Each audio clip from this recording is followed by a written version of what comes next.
rain fell in relentless sheets, drumming against the window panes of the small isolated cabin nestled deep within the woods. It was a Friday night in late October, the kind of night that seemed to draw shadows longer and deeper, where the world outside transformed into an abyss of darkness. Inside, Emily sat on the worn-out couch, the flickering light of a single bulb illuminating the cramped space. She had come to this cabin to escape the chaos of her life, to find solace after the recent loss of her mother. But as the storm raged outside, an unsettling feeling crept into the corners of her mind. The wind howled, and the trees swayed ominously, their branches scratching against the wooden walls like skeletal fingers trying to reach her. Emily wrapped her arms around her knees, trying to ward off the chill that seeped into her bones. She had always loved the rain, but tonight it felt different, almost as if it were alive, whispering secrets she wasn't meant to hear. The radio crackled to life, briefly cutting through the sound of the storm, announcing a warning about flash floods in the area. She turned it off, feeling a surge of anxiety. The isolation was suffocating, and she wished she had never come here alone. As the clock struck 10, the power flickered and went out, plunging the cabin into darkness. Emily's heart raced, and she fumbled for her phone, its dim light a small comfort in the oppressive gloom. She considered calling someone, but the thought of hearing a voice on the other end felt futile. Instead, she decided to light a few candles, their flames dancing nervously in the draft. The shadows cast by the flickering light seemed to take on shapes of their own, twisting and contorting into grotesque figures that sent shivers down her spine. She tried to focus on the sounds of the rain, but her mind wandered to the memories of her mother, the warmth of her laughter, the way she could chase away the darkness with just a smile.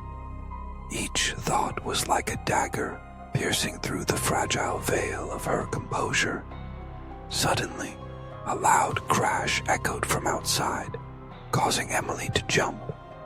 She stood frozen for a moment, her breath caught in her throat, straining to hear over the storm. Had something fallen, or was it something else? Gathering her courage, she moved to the window, peering out into the abyss. The rain obscured her vision, but she thought she saw a figure darting between the trees, a fleeting shadow that vanished as quickly as it appeared. Her heart raced, pounding in her chest like a war drum. She stepped back, the floor creaking beneath her feet, and shook her head, trying to dismiss the image as a trick of the mind. But the feeling of being watched settled over her like a heavy cloak. The wind howled louder, and the cabin creaked ominously as if it were alive, protesting against the storm. Emily's thoughts spiraled, her imagination conjuring images of what might be lurking just beyond her sight. She remembered the stories her mother used to tell her about the woods, about the things that came out at night when the veil between worlds was thin.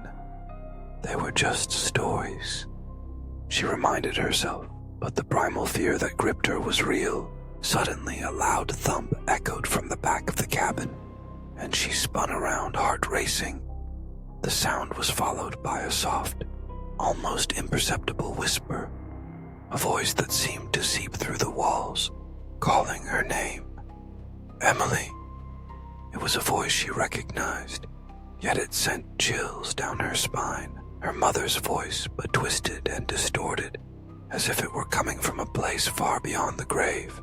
Panic surged within her as she stumbled backward, nearly tripping over the coffee table. She grabbed her phone, but the screen was dark and lifeless.